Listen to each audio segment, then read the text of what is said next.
కాకినాడ జిల్లా కిర్లంపూడి మండలం జగపతి నగరం గ్రామంలో మంగళవారం మొగ్గ సింహాచలం అనే లైసెన్స్ ఉన్న మాంసం దుకాణంలో రొట్టా యేసుబాబు అనే విక్రయదారుడు నిల్వ ఉంచిన మాంసాన్ని అమ్ముతున్నాడని దాస్యం ప్రభాకర్ అనే కొనుగోలుదారుడు పంచాయతీ అధికారులకు ఫిర్యాదు చేయడంతో సర్పంచ్ గుడాల శ్రీ లతా రాంబాబు పంచాయతీ అధికారులు విచారణ నిర్వహించారు. అనంతరం చర్యలను చేపట్టారు. మార్కెట్లో మేక మాంసానికి ఉన్న డిమాండ్ కారణంగా వ్యాపారులు ఇతర గ్రామాల్లో అమ్ముడుపోని మాంసాన్ని నిల్వ చేసి 2-3 రోజుల తర్వాత కూడా ప్రజలకు విక్రయించారని ఆరోపణలు ఉన్నాయి. అయితే మాంసాన్ని తనిఖీ ముద్ర వేసే అధికారుల కళ్ళుగప్పి అక్రమ వ్యాపారులు కల్తీ మాంసాన్ని విక్రయిస్తున్నారు.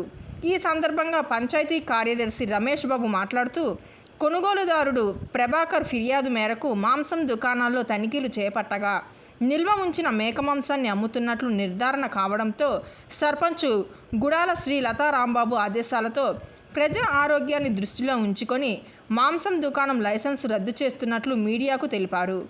మాంసం నుండి భరించలేని దుర్వాసన వెదజల్లడంతో సుమారు 5 కేజీల మాంసాన్ని స్వాధీనం చేసుకుని పూడ్చిపెట్టినట్లు ఆయన తెలిపారు.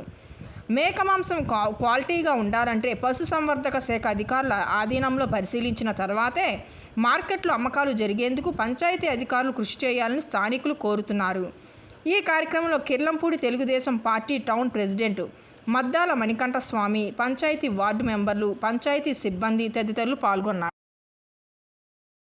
జగపతినగర్ గ్రామ పంచాయతీ ఏరియాలో కుళ్ళిన మాంసం అమ్ముతున్నారని చెప్పి ప్రభాకర్ గారి ఫిర్యాదుపై అక్కడికి వెళ్ళి తనిఖీలు చేయగా మొగ్గా సింహాచలం గారి షాపులో రొట్టా యేసు వారు నిల్వ మేక మాంసం అమ్ముతున్నట్టు గుర్తించడం జరిగింది.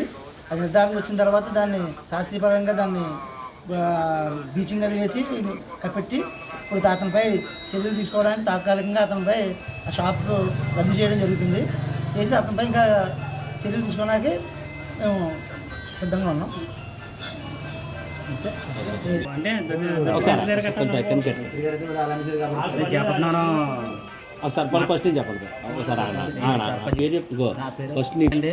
మటన్కి వెళ్ళానండి. ఎంత వాళ్ళు ఏం చేయారంటే ఇందులో మొక్క అని కొట్టాడు. కొడితే తీసుకుని వచ్చేస్తుంటే వెనకాతల నుంచి కొవ్వుకి మటన్కి చుట్టూరు కొవ్వు చుట్టేసి కింద అడుగు నుంచి కులిపోయి మాంసం కలిపెత్తుంటే నాకు డౌట్ వచ్చి మాంసం నాకు వద్దని చెప్పాను. చెప్తే అయితేనే బాగానే ఉందని చెప్పేసి మళ్ళీ ఇంకో ఆ మాంసం కొట్టమని చెప్పాను. అది కొట్టాడు. అది కొట్టినా ఇంటికి వెళ్ళిపోయి తేడా వస్తే మన గ్రామ దగ్గరికి వెళ్ళి పంచాయతీ గ్రామ పంచ్ గారి దగ్గరికి వెళ్ళి కంప్లైంట్ ఇచ్చాను. కంప్లైంట్ ఇస్తే వెళ్ళి 5 కేజీలు మటన్ తీసుకొని స్వాధీనం చేశానండి. మోసం చూస్తే బాగా కుళ్ళిపోయిందని అసలు.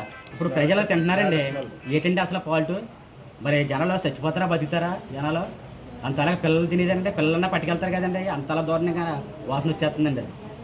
అయినా ఎవరో మన వాళ్ళు చూసి సర్పంచ్ గారు చూసి పట్టుకొని వాళ్ళని కొద్దిగా సెక్రటరీ గారు కూడా చూసుకొని పట్టుకొని వాళ్ళకి మందలించి లైసెన్స్ కూడా కొద్దిగా రద్దు చేస్తాననేసి చెప్పారండి. Okay sir.